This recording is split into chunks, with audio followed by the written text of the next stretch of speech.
चला मैत्रिणींनो, आपण एक आज खूप छान डिश बनवू. ती म्हणजे कोंडुळे. मुलांना खूप आवडतात आणि त्याच्यासाठी मी एक कांदा घेतलेला आहे.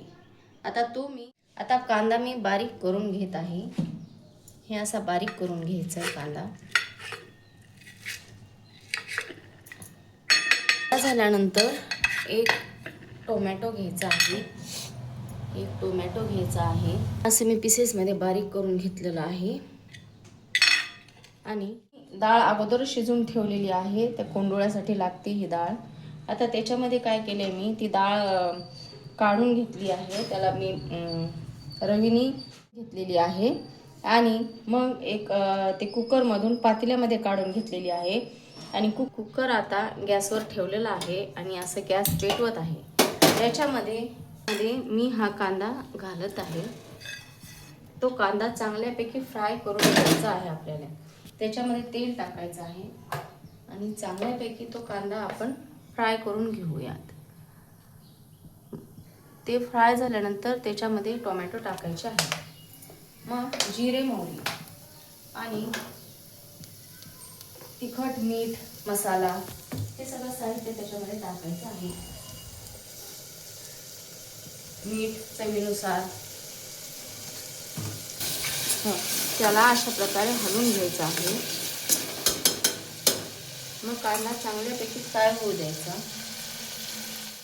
कांदा चांगला गोल्डन क्रिस्पी होऊ द्यायचा आहे. तो तळल्यानंतर मग जिरे त्यामध्ये घालायचे.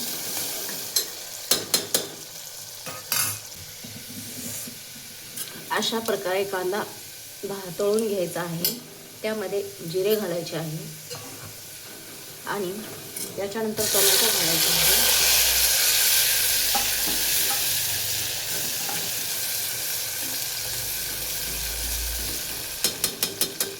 त्याच्यामध्ये चवीनुसार तिखट आणि हळद, मसाला आणि मीठ हे सगळं त्यामध्ये घालायचं आहे. आता आपल्या चवीनुसार तिखट टाकू आपण. आता आम्हाला लागते 2 चमचा तिखट. 2 आणि हाफ म्हणजे 2.5 चमचा तिखट मी त्यामध्ये घातलेलं आहे. त्याच्या आता कलर येण्यासाठी आपण हळद घालूया. तर मी अर्धा चमचा घातलेली आहे. त्याच्यानंतर मसाला घालूया.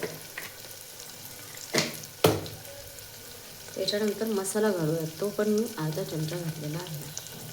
थोडासा वर टाकते. ठीक आहे. आणि आपल्या चवीनुसार त्यामध्ये मीठ घालूया. तर मी इथे घालत आहे. मी वरणामध्ये मीठ टाकलेलं आहे, त्याच्यामुळे मी अर्धा चमचा मीठ घालत आहे. हे पूर्ण फ्राय झालेलं आहे. आणि त्याच्यानंतर मी हे डाळ त्याच्यामध्ये टाकून देत आहे. अशा प्रकारे बस.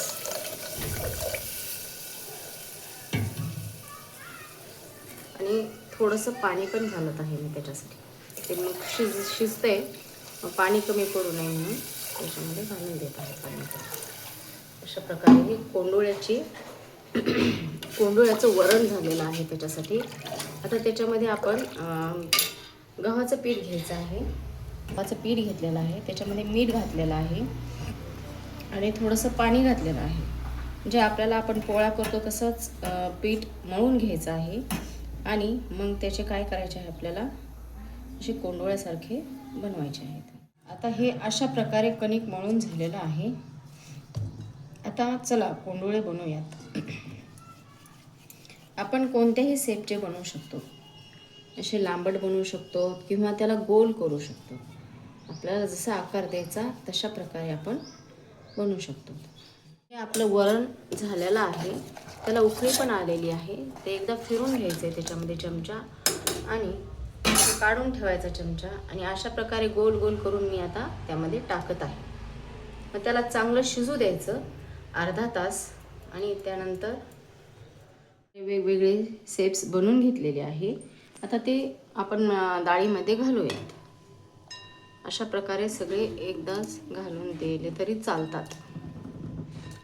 ठीक आहे. असे टाकले आणि त्याच्यावर मग आता थोडंसं हलवायचं त्याला आणि त्याच्यावर झाकण ठेवून द्यायचं आहे. मग ते अर्धा तास आपण त्याला शिजून घेऊयात. झाकण ठेवायचं, झाकण लावायचं नाही. ठीक आहे. अशा प्रकारे आपले हे कोंडुळे तयार झालेले आहेत. हे असं वरण घट्ट होते आणि ते सूप म्हणून पिण्यासाठी खूप छान लागते. आता आपण गॅस बंद करून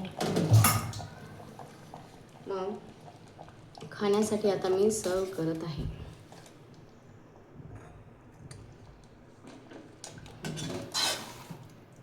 तुरीच्या डाळीचे कोंडुळे आहेत. हे अशा प्रकारे आपले पूर्ण झालेली आहे रेसिपी. तर ही रेसिपी तुम्ही खाऊन बघा.